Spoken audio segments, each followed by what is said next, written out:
అది నడుస్తుంది brother. Minimum 1-2 years నడవచ్చు. ఎప్పుడైనా నడవచ్చు. ఎవ్రీ పేస్ కి అపియర్ కావాల్సి వస్తుంది. సార్ పల్లవి ప్రశాంత్ మీరు ఎంత ఇంట్రెస్ట్ చూపించడానికి రీజన్ ఏమై ఉంటుంది సార్? సామాన్య రైతు కుటుంబం కదా. ఇప్పుడు మీకు కూడా ఏమైనా ఆపద అయిందనుకో మేము మాకు తెలుసు కదా, చట్టంలో అందరూ సమానులే. ఒక రైతు కుటుంబం నుంచి వచ్చి బిగ్ స్టార్ అయినప్పుడు ప్రపంచానికి తెలిసినప్పుడు అనుకోని సంఘటనలో కొద్దిగా పోలీసు వాళ్ళు కొద్దిగా అతిగా వ్యవహారం వల్ల ఈ వ్యవహారం ఇది అయిపోయింది. కాబట్టి నేనేమంటున్నంటే అలాంటి వారికి ఎవరికైనా కానీ రైతు కుటుంబంలో అన్యాయం అయితే మేము స్పందిస్తాం. మీకు ఈరోజు మీకు కనిపిస్తున్నది పల్లవి ప్రశాంత్లో కనిపిస్తుంది, కానీ మేము సామాజికంలో ఎన్నో కేసులు కూడా సర్వీస్ చేస్తుంటుంటాం. కాకపోతే పల్లవి ప్రశాంత్ రైతు బిడ్డ పెద్ద స్టార్ అయ్యాడు కాబట్టి మేము ఇప్పుడు వెలుగులోకి వచ్చినాం అంతే. సో ముఖ్యంగా మీకు ధన్యవాదాలు చెప్పాలి, ఎందుకంటే ఒక సామాన్యుడి వల్ల ఇంత అన్యాయం జరిగింది, మీరు ముందుకు వచ్చి పోరాటం చేశారు. నిజంగా అందరూ అడ్వకేట్లు కూడా మీలాగా ఉండి నిజంగా సొసైటీని ఇట్లా అంటే ఇలాంటి అన్యాయాలు అక్రమాలు జరగకుండా ఇట్లా అన్నీ కూడా బయటికి తీసుకొచ్చి మీరు అంటే వాళ్ళకి శిక్ష పడకుండా నిజంగా ఒక పోరాటం చేశారు. ఎప్పుడు కూడా మీరు నిజంగా అందరికీ ఆదర్శంగా ఉండాలని నేను కూడా అనుకుంటున్నాను. చిన్న మాట, ఈరోజు తెలుగు ప్రజలు, ప్రపంచవ్యాప్తంగా ఉన్న తెలుగు ప్రజలు ఒక విషయంలో ఇన్స్పైర్గా తీసుకోవాలి, ఆదర్శంగా తీసుకోవాలని మేము ఎందుకు అంటున్నామంటే, ఈరోజు బోలే గారు లేకపోతే ఈ 50 మంది కావచ్చు, 60 మంది న్యాయవాదులం పల్లవి ప్రశాంత్కు సపోర్ట్ చేసే వాళ్ళమో చేయకపోయే వాళ్ళమే.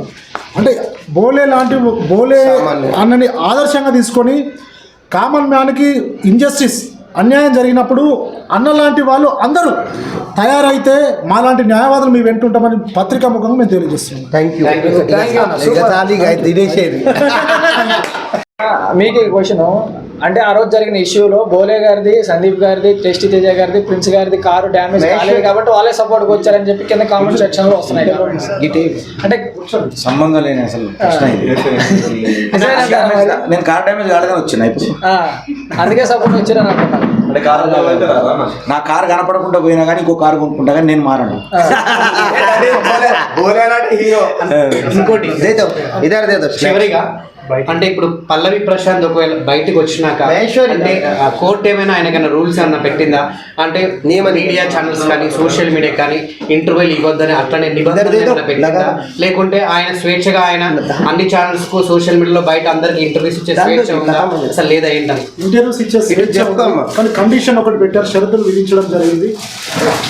ఇన్వెస్టిగేషన్ అధికారి ఎవరైతే ఉంటారో ప్రతి ఆదివారం ఛార్జ్ షీట్ ఫైల్ చేసే వారికి ప్రతి ఆదివారం ఆయన సమక్షంలో మార్నింగ్ 9 to ఈవినింగ్ 5 PM మధ్యలో ఇన్వెస్టిగేషన్ సపోర్ట్ చేయమని కండిషన్ ఇవ్వడం జరిగింది. కానీ సోషల్ మీడియాలో ఇంటర్వ్యూలలో మాట్లాడొద్దని మాత్రం ఉత్తర్వులలో పేర్కొనబడలేదు. కానీ అగ్రెసివ్గా మాట్లాడొద్దు, కోర్టు పరిధిలో కేసు నడుస్తుంది కాబట్టి మనకి ఇప్పుడు కేసుకు లోబడే విషయాలు మీడియా ముఖంగా చెప్పాల్సి వస్తుంది. ర్యాలీలు ఇట్లాంటివి ఏమన్నా మళ్ళీ చేసుకోవడానికి ఆస్కారం ఉందా? అలాంటివి చేసుకోవాలంటే కన్సల్ట్ ఇప్పుడు ఫర్ ఎగ్జాంపుల్ తను ఊరిలో చేసుకోవాలంటే ఆ ఊరికి సంబంధించిన ఆ మండలికి సంబంధించిన పిఎస్లో పర్మిషన్ తీసుకోవాల్సి వస్తుంది. పర్మిషన్ తీసుకొని ర్యాలీ చేసుకోవచ్చు. దానికి కోర్టు కండిషన్స్ ఏం విధించలేదు. సార్ ఇప్పుడు బెయిల్ మాత్రమే వచ్చిందా లేదా పూర్తిగా కేసు కొట్టేశారు? కేసు కొట్టేయలేదంటే ప్రస్తుతానికి పల్లవి ప్రశాంత్కి సంబంధించిన కేసులో ఆయన నిరపరాధాన్ని మేము కేసు బెయిల్ అప్లికేషన్ ఇన్నోసెంట్ అని అప్లికేషన్ ఫైల్ చేయడం జరిగింది. దాంట్లో ప్రస్తుతం బెయిల్ మాత్రమే మంజూరు చేయడం జరిగింది. ఫైనల్ రిజల్ట్ ఏమొస్తుంది అనుకుంటున్నారు? మేము గెలుస్తామని మేము ఊహించుకున్నాం. అడ్వకేట్స్గా పల్లవి ప్రశాంత్ ఈ విషయంలో డైరెక్ట్ ఇన్వాల్వ్మెంట్ లేదు కాబట్టి, డైరెక్ట్ ఎవిడెన్స్ లేదు కాబట్టి పల్లవి ప్రశాంత్ ఈ కేసు నుంచి బయటపడతాడని అడ్వకేట్స్గా మాకున్న కేసు స్టడీ చేసిన అడ్వకేట్స్గా మేము చెప్తున్నాం.